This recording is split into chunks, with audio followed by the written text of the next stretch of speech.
প্রিয় ভাইরা আমার, হাতটা জোর করে বলে যদি পা ধরতে হয় ধরবো, আসেন। জীবনে বিশেষ করে 2টা পাপ আমরা কেউ করব না, ইনশাল্লাহ বলেন। আপনাদেরকে খুব কষ্ট হচ্ছে? 2টা পাপ জীবনে করবেন না, সবাইকে অঙ্গীকার করতে হবে আজকে। কয়টা? শুনেন, আপনি 1 ওয়াক্ত নামাজ পড়েন নাই, আল্লাহ চাইলে মাফ করে দিবে। ভুলে জেনা করে ফেলেছেন, আল্লাহ চাইলে মাফ করে দিবে। ভুলে একজনকে গালি দিয়ে ফেলেছেন, আল্লাহ চাইলে মাফ করে দিবে। ভুলে ফজরের নামাজে জাগতে পারেন নাই বা ইচ্ছে করে জাগেন না একদিন, আল্লাহ চাইলে মাফ করে দিবে। রোজা একটা করেন না, আল্লাহ চাইলে মাফ করে দিবে। 2টা গুনাহ এমন আছে যেটা আল্লাহ কখনো মাফ করবে না। কয়টা? 1 নাম্বার হচ্ছে বান্দার হক নষ্ট করা, 2 নাম্বার হচ্ছে শিরিক করা। প্রিয় ভাইরা আমার, কলিজার টুকরারা আমার, খবরদার ভাইয়ের সম্পদ হয়ে ভাইয়ের সম্পদ নষ্ট করেন না, ভাই হয়ে ভাইয়ের সম্পদ নষ্ট করেন না, ভাই হয়ে বোনের সম্পদ মেরে দিয়েন না, আরেকজনের হক নষ্ট করে আরেকজনের জমি দখল করেন না। আল্লাহর কসম করে বলে কিয়ামতের ময়দানে আপনি মাপ পাবেন না। বিশ্বনবী বসে আছেন এইভাবে, আল্লাহর নবীর কাছে একজন সাহাবীর লাশ আনা হলো। নবীজিকে বলা হলো, নবীজি তার জানাজার নামাজটা পড়ায় দেন। আল্লাহর নবী বললেন, না, তার জানাজার নামাজ আমি পড়াবো না। সাহাবীরা বললেন, নবীজি কেন তার জানাজার নামাজ আপনি পড়াবেন না?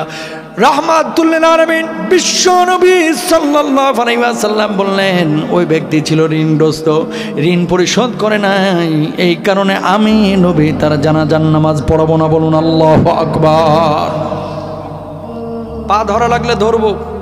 আজকে একটা কথা বলে যাই, আপনারা অনেক মানুষ এখানে বসে আছেন যারা পৈতৃক ভিটার বোনের সম্পত্তিটা এখনো বুঝায় দেন নাই। অস্বীকার করতে পারবেন? বাপের বাড়ির সম্পদ যেটা বোনদের হক ছিল দেন নাই। আল্লাহর কসম করে বলি 36 বার উমরা করেও জান্নাতে যেতে পারবেন না। চ্যালেঞ্জ করলাম আপনাকে। আল্লাহ তাআলা বান্দার হক নষ্ট করলে এটা গুনাহ মাফ করবে না। ঘুষ দিয়ে চাকরি নিছেন, আছে না ঊর্ধ্বতন কর্মকর্তা 50 জনের থেকে 3 লাখ করে টাকা নিছে, ঘুষ দিয়ে চাকরি দিবে তাই 13 লাখ করে টাকা নিছে, চাকরি একটারও দেয়নি, মারা গেছে। আরেকজনের জমি দখল করে জাল দলিল করে নিজের নামে লিখে নিছে, আছে না? টাকা ঋণ নিছে 20,000, কয় 3 দিন পরে দেব, 3 দিন আর হয় না, টাকা তো দেয় না, উল্টা আরো ফাপড় নাই। কথা বলেন, আছে না নাই? কিয়ামতের ময়দানে এই শ্রেণীর মানুষ, এরা আবার নামাজও পড়ে, রোজাও করে, হজ্জও করে, যাকাতও দেয়। আল্লাহ তাআলা কিয়ামতের ময়দানে ফেরেশতাদেরকে বলবে, এদের আমলগুলো চেক করো তো। ফেরেশতারা তখন বলবে, আল্লাহ এই মানুষগুলো নামাজ পড়েছে, রোজা করেছে, হজ করেছে, যাকাত দিয়েছে, কিন্তু বান্দার হক নষ্ট করেছে। আল্লাহ কি ফয়সালা হবে? আল্লাহ রাব্বুল আলামিন তখন বলবে, ফেরেশতারা রে, ওদের যে আমলগুলো আছে আমলগুলো কেটে কেটে এখন পাওনাদারদের পাওনা মিটিয়ে দাও। যখন পাওনাদারদের পাওনা মিটিয়ে দেওয়া হবে, আমার আল্লাহ রাব্বুল আলামিন তখন ফেরেশতাদেরকে বলবে, এখন আমলের কি অবস্থা? ফেরেশতারা তখন বলবে, আল্লাহ এই মানুষগুলোর জান্নাতে যাওয়ার জন্য যথাযথ আর আমল নাই, আমলের পাল্লাটা শূন্য হয়ে গেছে। আল্লাহ রাব্বুল আলামিন তখন বলবে, যত বড় হাজি হোক নামাজি হোক, শিকলে বেঁধে বেঁধে এই মানুষগুলোকে জাহান্নামে নিক্ষেপ করো। বলুন নাউযুবিল্লাহ। একজন মানুষের গাছের ডাব চুরি করে খাইছেন, আম চুরি করে খেয়েছেন, আরেকজনের হক নষ্ট করেছেন। করেন না ভাই? আরে কয়দিনের দুনিয়া, কয়দিনের দুনিয়া?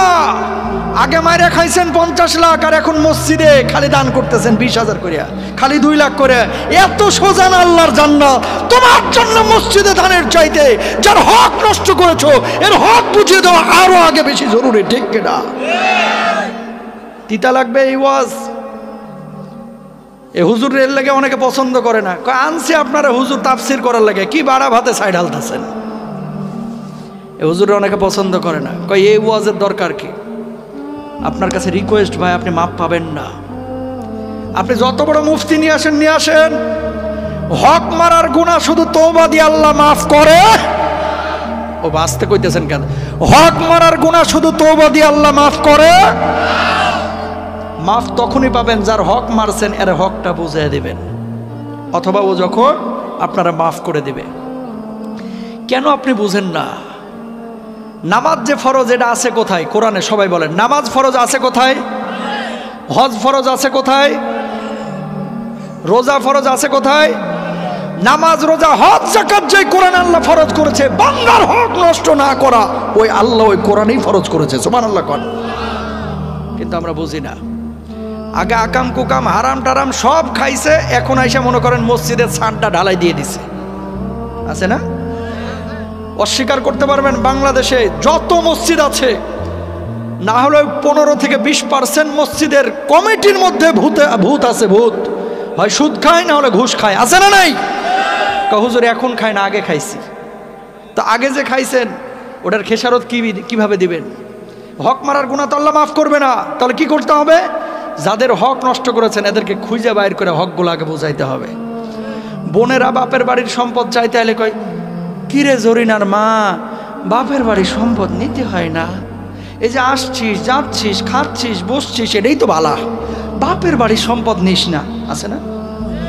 এদিকে বোনদের সম্পদ দেয় না, ওইদিকে প্রতি বছর উমরা করছে। তোমার উমরা মক্কা শরীফে দাফন হবে, বাংলাদেশে আর আনতে হবে না। জান্নাত এত সোজা না। হক বুঝা দিবেন তো ইনশাল্লাহ? মনে রাখবেন, হারাম যেদিন থেকে খাবেন আরাম তুলে নেবে কে? এলাকায় ইমাম সাহেবের বেতন দেন 10,000, একটা রিক্সাওয়ালা, অটোওয়ালা, সিএনজিওয়ালা টাকা কামায় 15,000 20,000। কই ঘুমেতে কোনো ঝামেলা নাই ওদের, ট্যাবলেট খায় ঘুমানো লাগে না। আর গরুর গোশত ও মাশাল্লাহ 1 কেজি দিলে ওটাও হজম করে ফেলতে পারে। কুমিল্লার রসমালাই ও 1 বাটি খাইতে পারে, কোনো সমস্যা নাই। হারাম খাওয়া শুরু করবেন, ডাক্তার কইবে 1/2 কাপের বেশি ভাত খাইতে পারবেন না। দেখুন না, রসমালাই খাবেন আপনি, সম্ভবই না। কারণ নানাবিধ শরীরে অসুস্থতা দিয়ে দিবেন কে? জোরে বলেন কে? মানুষের অশান্তি হয় কেন জানেন? 5টা কারণে। কয়টা বলেন? কয়টা? জোরে বলেন কয়টা? এবং মুহাদ্দিসিনরা বলছেন এই 5 কারণে দেশের মধ্যে সমাজের মধ্যে দুর্ভিক্ষ আসে। আল্লাহু আকবার কর। সংক্ষেপে বলে দিই। 1 নম্বর, আল্লাহর নবী বিশ্বনবী সাল্লাল্লাহু আলাইহি ওয়াসাল্লাম বলছেন, লাম তাদহারিল ফাহিশাতু ফি কওমি কদ্দুন হাত্তা ইয়ালিনু বিহা ইল্লা ফাশা ফাহিমুত তাউন। কোন সমাজের মধ্যে যখন অশ্লীলতা বেড়ে যাবে, জেনা ব্যভিচার বেড়ে যাবে, ওই সমাজের মধ্যে নিত্য নতুন রোগ ঢুকায় দেবে। এমন রোগ আল্লাহ রাব্বুল আলামিন দিবেন যে রোগগুলো সম্পর্কে কোনো মানুষ কখনোই জানতো না। করোনা, কথা কন না কেন? এমন রোগ আল্লাহ রাব্বুল আলামিন দুনিয়ার বুকে দিয়ে দিবেন, আপনি মাজার ব্যথায় ঘুমাইতে পারতেছেন না, ডাক্তার রোগ ধরতে পারে না। বুকের ব্যথায় ঘুমাইতে পারেন না, ডাক্তার রোগ ধরতে পারবে না। অদৃশ্য নিত্য নতুন রোগকে আল্লাহ রাব্বুল আলামিন আপনার আমার উপরে চাপায়া দিবেন যখন অশ্লীলতা বেড়ে যাবে। বলুন নাউযুবিল্লাহ। 2 নাম্বার, আল্লাহর নবী বলছেন, ওয়ালাম ইয়ানকুসুল মিকয়াল ওয়াল মিজানা ইল্লা উখিযু বিসসিনিনা ওয়া শিদ্দাতিল মাউনাতি ওয়া জাওরি সুলতানি আলাইহিম। কেউ যখন মাপে কম দিবে, ওজনে কম দিয়ে হারাম উপার্জন করবে, মানুষকে যখন ঠকাবে, আল্লাহ রাব্বুল আলামিন ওই সমাজের উপরে দুর্ভিক্ষ দিবেন, ওই সমাজ থেকে শান্তি তুলে নেবেন। আর আল্লাহ রাব্বুল আলামিন ওই হারামখোরদের আরামকেও তুলে নেবেন। বলুন নাউযুবিল্লাহ। কয় নাম্বার গেল? 3 নাম্বার। ও কুমিল্লায় তো কেউ ওজনে কম কম দেয় না, আছে না ভাই? সব জায়গায় আছে ভালো মন্দ, ঠিক আছে। কিছু বিক্রেতা ক্রেতা আছে, যখন কিনে তখন পয় পয় করে হিসাব করে নেয়, আর যখন বেচে তখন কি করে? খালি 100 গ্রাম 150 গ্রাম মাইরা দেয়, আছে না নাই? 2 নাম্বার। 3 নাম্বার, ওয়ালাম ইয়ামনাউ যাকাতা আমওয়ালিহিম ইল্লা মুনিআল কাতরা মিনাস সামা। এদিকে তাকান, যখন যাকাত দেওয়া অস্বীকার করবেন, আকাশের বৃষ্টি বন্ধ করে দিবে কে? খেয়াল করছেন কিনা দেখেন, এই যে আপনার বর্ষাকালে বাংলাদেশে এখন কিন্তু পর্যাপ্ত বৃষ্টি নাই। শীতকালে বৃষ্টি হচ্ছে, গরমকালে গরম বেশি, শীতকালে শীত বেশি, মানে আবহাওয়ার কোনো সিস্টেমই নাই এখন। সৌদি আরবে বৃষ্টি হইতো না, এখন প্রচণ্ড বৃষ্টি হচ্ছে, শুনছেন না? আজকের নিউজ, আজকে ওমানে আইস পড়তেছে, আইস। নবীজির একটা হাদিস শুনেন, কিয়ামত তো আসলে বেশি দূরে না। লা তাকুমুস সাআহ হাত্তা তাউদা আরদুল আরবি মুরুজা ওয়া আনহারা। ততক্ষণ পর্যন্ত কিয়ামত হবে না যতক্ষণ পর্যন্ত গোটা আরব উপদ্বীপ সবুজ শ্যামল না হবে। এই আরব উপদ্বীপে, সৌদি আরবে, কাতারে, বাহরাইনে, দুবাইয়ে, ওমানে নহর তৈরি না হবে ততক্ষণ পর্যন্ত কিয়ামত হবে না। বর্তমান সময়ে সৌদি আরবে আপনারা নিউজগুলো দেখেছেন, সৌদি আরব কিন্তু সবুজ শ্যামল হয়ে যাচ্ছে, ঠিক কিনা? ওমানে বৃষ্টি হচ্ছে, 6 দিন 7 দিন ওইদিকে বৃষ্টি হয়, বাংলাদেশে বৃষ্টি নাই। সরিষার ফুলে গোটা সৌদি আরব ছেয়ে গেছে, আলহামদুলিল্লাহ বলেন। আমি বলছি না যে কিয়ামত 2030 সাল বা 34 সালে হয়ে যাবে, কিন্তু কিয়ামতের আলামতগুলো একটা একটা করে প্রকাশ করে দিচ্ছেন আমার আল্লাহ সুবহানাহু ওয়া তাআলা। তো দেখেন, জাকাত দেওয়া যখন বন্ধ করবেন, আকাশের বৃষ্টি বন্ধ করে দিবেন কে? আল্লাহ। আকাশের বৃষ্টি যখন বন্ধ হয়ে যাবে তখন কিন্তু ফসলাদি আপনি কিন্তু সেচ কাজ করে পর্যাপ্ত উৎপাদন করতে পারবেন না। তখন সয়াবিনের দাম এমনি বেড়ে যাবে, চিনির দাম এমনি বেড়ে যাবে, চালের দাম এমনি বেড়ে যাবে। সুতরাং আকাশের বৃষ্টি যদি বাড়াইতে চান দুই কাজ করতে হবে। কয় কাজ? আরো জোরে, কয় কাজ? 1 নাম্বার বেশি বেশি জাকাত দিতে হবে, 2 নাম্বার বেশি বেশি ইস্তেগফার করতে হবে। সুবহানাল্লাহ কোন? আমার কথা না, কোরআনের কথা। আলহামদুলিল্লাহ কোন? তো যেখান থেকে কথা আসছিল যে দুর্ভিক্ষ, 3 নাম্বার গেল। 4 নাম্বার আল্লাহ রাসূল সাল্লাল্লাহু আলাইহি ওয়াসাল্লাম বলছেন ওয়া মা লাম তাহকুম আইম্মাতুহুম বিকিতাবিল্লাহ। 5 নাম্বার আল্লাহ রাসূল বলছেন ওয়ালাম ইয়ানকুদু আহাদাল্লাহি ওয়া আহাদা রাসূলি। আল্লাহর কিতাব অনুযায়ী যদি কেউ বিচার টিচার না করে, বিচার কার্য পরিচালনা না করে, আল্লাহ রাব্বুল আলামিন ওই জাতির উপরে গজব দিবে, দুর্ভিক্ষ দিবে, অশান্তি তৈরি করে দিবে। নাউযুবিল্লাহ বলেন। এরপরে বললাম আল্লাহর সাথে ওয়াদা ভঙ্গ যারা করবে। ওয়াদা ভঙ্গর মানেটা কি? আলোচনা কোথায় আছে একটু মাথায় রাখেন কিন্তু। অজামিনযোগ্য অপরাধ বলেছিলাম 2টা। কয়টা? 1 নাম্বার বান্দার হক নষ্ট করা। সেখান থেকে এই পয়েন্টগুলো বলে দিচ্ছি। আল্লাহ রাসূল সাল্লাল্লাহু আলাইহি ওয়াসাল্লাম বলছেন ওয়ালাম ইয়ানকুদু আহদাল্লাহি ওয়া আহদা রাসূলি। আল্লাহ রাসূলের সাথে যারা ওয়াদা ভঙ্গ করবে আল্লাহ রাব্বুল আলামিন তাদের উপর অশান্তি, দুর্ভিক্ষ, গজব দিবেন। নাউযুবিল্লাহ কোন? মানুষ ওয়াদা ভঙ্গ করে কেমনে? মানুষ, আমরা তো জানি, আপনাকে একটা উদাহরণ দিলেই বুঝতে পারবেন। সাহাবীরা পর্যন্ত অনেক সময় রাসূল আকরাম সাল্লাল্লাহু আলাইহি ওয়াসাল্লামের বিপক্ষে গিয়ে মুনাফিক হয়ে জাহান্নামে গেছে। নাউযুবিল্লাহ বলেন। এমন একজন সাহাবী হচ্ছে সালাবা বিন হাতিব। এভাবে নবীজি বসে আছেন, নবীজি বসে আছেন, সাহাবী এসে বলতেছেন ওগো নবীজি একটু আল্লাহর কাছে দোয়া করে দেন না। কয় কি দোয়া করব? কয় আল্লাহ যেন আমার ধনী বানায় দেয়। কি বানায় দেয়? ধনী। কয় কেন, আমার জীবন কি তোমার পছন্দ হয় না? কয় আল্লাহ নবী পছন্দ হয়, তারপরও আমি শিল্পপতি হতে চাই, টাকাওয়ালা হতে চাই, পয়সাওয়ালা হতে চাই। আর যদি আল্লাহ আমারে পয়সা দেয় আমি দুনিয়ায় শুধু আল্লাহর জন্য কাজ করব, দিনের জন্য কাজ করব। এলাকায় কিছু গরিব মানুষ আছে যারা আল্লাহর কাছে এই ওয়াদা করে, আল্লাহ 2 কোটি টাকার মালিক বানায় দাও, দেখো না কয়টা মসজিদ বানাই। কথা বলেন না কেন? 13 বছর 14 বছর বাচ্চা হয় না। আল্লাহরে বলো আল্লাহ কোনো মতে একটা ছেলে দাও, আল্লাহ কোরআনের হাফেজ বানাবো। ও কথা কয় না দেখি। পরপর 3টা মেয়ে হয়েছে, কয় আল্লাহ একটা ছেলে দাও, আল্লাহ একটা, দেখো না আমি কি করি। আল্লাহ বড় আলেম বানাবো। বিশ্বাস করেন পরে মক্তবের বারান্দাতেও পাঠায় না। কথা কন না কেন? আমার পরিচিত, আমার রাজশাহীতে এক লোক, আমি আপনার ভারতে মাহফিল করি প্রতি বছর মার্চে। আমি ভারত যাচ্ছি 2006 সালে। তো ওই মহিলা আমার আইসে হাতটা ধরতে বাকি, খালি কয় হুজুর বিয়ে হওয়া হইলো 12.5 বছর, এখনো বাচ্চা আল্লাহ দিল না।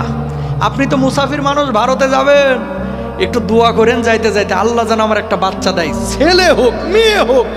হুজুর আল্লাহকে হাজির নাজির যাই না বলতেছি, শপথ করে বলতেছি, একটা বাচ্চা যদি আল্লাহ আমারে দেয় আমি এটারে আলেমা বানাবো, আলেম বানাবো, হাফেজ বানাবো, মাদ্রাসায় পড়াবো, চেষ্টাটা করব। ঠিক 2 বছর পরে মেয়েটার পেটের বাচ্চা আসলো, আলহামদুলিল্লাহ। বিশ্বাস করেন আকিকাটা পর্যন্ত 2-3 বছর ঠিক মতো দেয় নাই। মাদ্রাসায় পড়ানো তো দূরের কথা, এখন হ্যারে বানাইছে মুমতাজের মতো। নাউজুবিল্লাহ কন। গাদ্দারি করলো কার সাথে? আরো জোরে কন। আল্লাহর সাথে। সালাবা বিন হাতিব নবীজির কাছে এসে বলছে আল্লাহ নবী একটু দোয়া করে দেন না। কারণ হ্যাঁ জানে আল্লাহ নবী দোয়া করলে বন্দুকের গুলি মিস হবে, কিন্তু নবীজির দোয়া মিস হবে।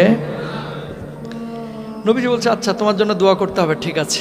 প্রথম দিন বললো যে সামনে থেকে চলে যাও, চলে গেল। দ্বিতীয় দিন কয় সরো আমার সামনে থেকে, চলে গেল। তৃতীয় দিন এবার আইছে নবীজি আল্লাহরে বলছে আল্লাহ ওরা ধনী বানায় দাও, সাথে সাথে দোয়া কবুল। সুবহানাল্লাহ কর। দোয়া যখন কবুল হয়ে গেছে, এবার উঠে বাচ্চা একটা দেয় না, বাচ্চা দেয় 2টা, ছাগলে বাচ্চা একটা দেয় না, বাচ্চা দেয় 2টা। 1 বছরের মধ্যে এত সম্পদ আল্লাহ রাব্বুল আলামিন বাড়ায় দিলেন। মদিনার বুকে সম্পদ রাখার জায়গা নাই, সম্পদ রাখার জায়গা নাই। যখন সম্পদ ছিল না 5 ওয়াক্ত নামাজ মসজিদে নববীতে এসে পড়তো, জুমার নামাজে বিশ্বনবীর সামনে এসে বসে থাকতো। এখন সম্পদ বেড়ে গেছে, এত সম্পদ বাড়ল, মদিনার বুকে আর জায়গা নাই তার সম্পদ রাখার জন্য। ইন্ডাস্ট্রিয়াল এরিয়ায় যাইতে হবে, দূরে চলে গেলেন। যাওয়ার পরে এখন এই উটের খামার করলেন, ছাগলের খামার করলেন। অনেক দিন হয়ে গেল, নবীজি ওই সাহাবীকে আর দেখতে পাই না। নবীজি বললেন, ও সাহাবীরা, সালাবা কই? সালাবা বিন হাতিবকে কেন আমি দেখি না? সাহাবীরা জবাব দিলেন, ইয়া রাসূলুল্লাহ, ওগো নবীজি, আপনার সাহাবী এখন অনেক বড় শিল্পপতি হয়ে গেছে, ধনী হয়ে গেছে, সম্পদ এত বাড়িয়ে দিয়েছে যে সম্পদ মদিনার বুকে রাখার জায়গা নাই, এই জন্য দূরে চলে গেছে। আগে 5 ওয়াক্ত নামাজ মসজিদে নববীতে এসে পড়তো, এখন 5 ওয়াক্ত নামাজ তো পড়ার তার সময় নাই, 5 ওয়াক্ত নামাজে আসে না, আবার জুমার নামাজেও আসে না। আল্লাহর নবী বললেন, আফসোস আমার জন্য। এর কয়েকদিন পরে আল্লাহ রাব্বুল আলামিন যাকাতের বিধান ফরজ করেছে। যখন যাকাতের বিধান ফরজ হয়েছে, অমনি সাহাবীদেরকে নবীজি বললেন, সাহাবা তো অনেক বড় শিল্পপতি, তার কাছে যাও, যাওয়ার পরে যাকাতের অর্থ চাও, 2.5% হারে যাকাত দিবে। সাহাবার কাছে সাহাবীরা গেলেন, যাওয়ার পরে বললেন, সাহাবা, আল্লাহ রাব্বুল আলামিন যাকাত ফরজ করেছেন, তুমি তোমার অর্থ থেকে যাকাত প্রদান করো। সাহাবা জবাব দিলেন, মুসলমানদের মধ্যে কি আজকাল চাঁদাবাজি শুরু হয়েছে? ওমর নাউজুবিল্লাহ বাড়িতে গিয়ে বললেন, আগে নবীজির কাছে দোয়া করতে বললো যে আমি দিনের জন্য অনেক কাজ করব, এখন যাকাতের বিধান ফরজ হওয়ার পরে সাহাবীরা গেছে, কয় মুসলমানরা এগুলো কি শুরু করলো? এগুলো তো অমুসলিমরা দিবে, আমি মুসলমান, আমার টাকা আমি আরেকজনের দিমু কা? আরো জোরে কর নাউজুবিল্লাহ।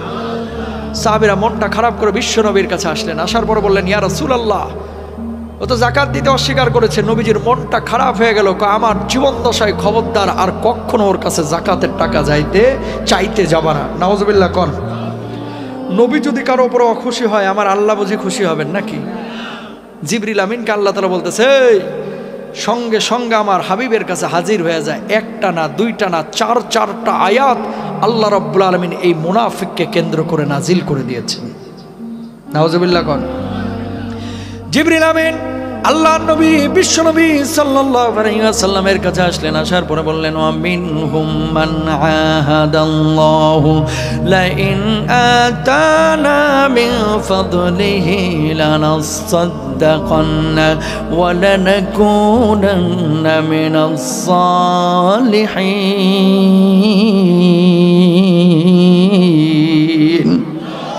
দুনিয়ার জিন্দেগিতে এমন কিছু মানুষ আছে যারা আল্লাহর সাথে ওয়াদা ভঙ্গ করে। আল্লাহকে বলে, আল্লাহ সন্তান দাও, মাদ্রাসায় পড়াবো। আল্লাহ সন্তান দিল, এরপরে পড়া ইংলিশ মিডিয়ামে। আল্লাহকে বলে, আল্লাহ আমেরিকায় যদি গ্রিন কার্ড পায়, এলাকায় একটা মসজিদ বানায় দেব। খাল্লি বাল্লি আল্লাহরে তখন বুড়ি আঙ্গুলি দেখায়, কিসের মসজিদ বানানো, বরং চোখানা মত ফুর্তি করে। আল্লাহকে বলে, আল্লাহ আমার ছেলেটা যেন অমুক কলেজে চান্স পায়, আল্লাহ ছেলে যদি ক্যান্টনমেন্টে চান্স পায়, আল্লাহ ছেলে যদি বুয়েটে চান্স পায়, আল্লাহ ছেলে যদি মেডিকেলে চান্স পায়, আল্লাহ ছেলে যদি আমেরিকার ভিসা পায়, আল্লাহ তোমার ঘরে আমি 2 লক্ষ টাকা দান করব। ছেলের জন্য ভালো বিশ্ববিদ্যালয়ের ব্যবস্থা হইল। অমনি আল্লাহর সঙ্গে গাদ্দারি বেঈমানি করে, আল্লাহ তোমার মাল তুমি ব্যবস্থা করছো, আল্লাহ 2 লাখ টাকা দিয়ে তুমি করবা নাকি? নাউজুবিল্লাহ কন। আছে না এরকম মানুষ? বহুত আছে। আল্লাহর সাথে যারা ওয়াদা ভঙ্গ করবে, আল্লাহ তাদের উপর অশান্তি ঢেলে দেবেন। নাউজুবিল্লাহ কন। এই যেখান থেকে কথাটা আসছিল প্রিয় ভাইরা আমার, অজামিনযোগ্য অপরাধ 1 নাম্বার হচ্ছে বান্দার হক নষ্ট করা। বান্দার হক নষ্ট করেন না। আপনি যত বড় হুমরা সুমরাই হন না কেন, মরতে কিন্তু আপনার হবেই ভাই। কত টাকার দরকার? আরে কবরেতেও টাকা নিয়ে যাইতে পারবেন না। ওই 4 পায়া খাটিয়াতে, ওই পালকিতে আপনার সর্বশেষ যাত্রা হবে আপনার কবর স্থানে 3.5 হাত কেবিনে। যেই কেবিনটা, যেই কবরটা শিল্পপতিরও হবে মাটির, যমুনা গ্রুপের এমডিরও হয়েছে মাটির, আপনার আমারও হবে মাটিরই, ঠিক কেনা? বসুন্ধরা গ্রুপের মালিক দেখা কবরটা টাইলস বসানো হবে না। কিসের হবে? হ্যাঁ, উপরে হয়তো বা টাইলস বসাইতে পারে, তাদের অনেক পয়সা। তো যেখান থেকে বলতেছিলাম কথাটা, বান্দার হক আমরা কেউ নষ্ট করব না ইনশাআল্লাহ। 2 নাম্বার আসেন, অজামিনযোগ্য অপরাধ হচ্ছে শিরকের গুনাহ। কিসের গুনাহ? রাব্বুল আলামিন বলছেন ইন্নাল্লাহা লা ইয়াগফিরু আন ইউশরাকা বিহি ওয়া ইয়াগফিরু মা দুনা যালিকা লিমান ইয়াশা।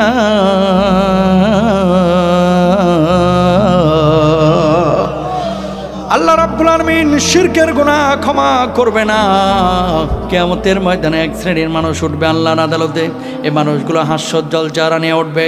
খুব মনোযোগ দিয়ে শুনেন, এই মানুষগুলো নামাজ পড়েছে, রোজা করেছে, হজ করেছে, যাকাত দিয়েছে, আবার শিরকও করেছে। এই মানুষগুলো চিন্তা করবে নামাজ রোজা তো করেছে, আজকে জান্নাতে আমি যাব।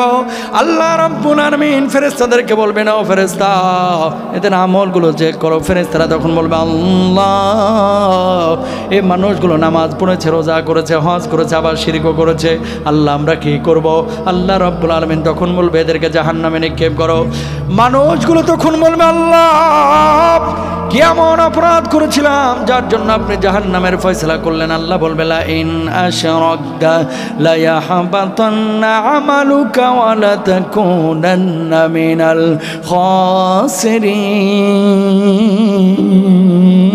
খাসিরিন। তুই যে শিরিক করেছিলে, শিরকের কারণে আমি আল্লাহ রাব্বুল আলামিন তোর একটা নামাজও কবুল করি নাই, একটা রোজাও কবুল করি নাই, একটা হজ্জও কবুল করে নাই, সমস্ত আমলগুলো নষ্ট হয়ে গেছে। নাউজুবিল্লাহ কন। শিরিক দুই ধরনের। কয় ধরনের জোরে বলেন? অজামিনযোগ্য অপরাধের কথা বলছি ভাই, যেটা আল্লাহ ক্ষমা করবে না এই অপরাধ।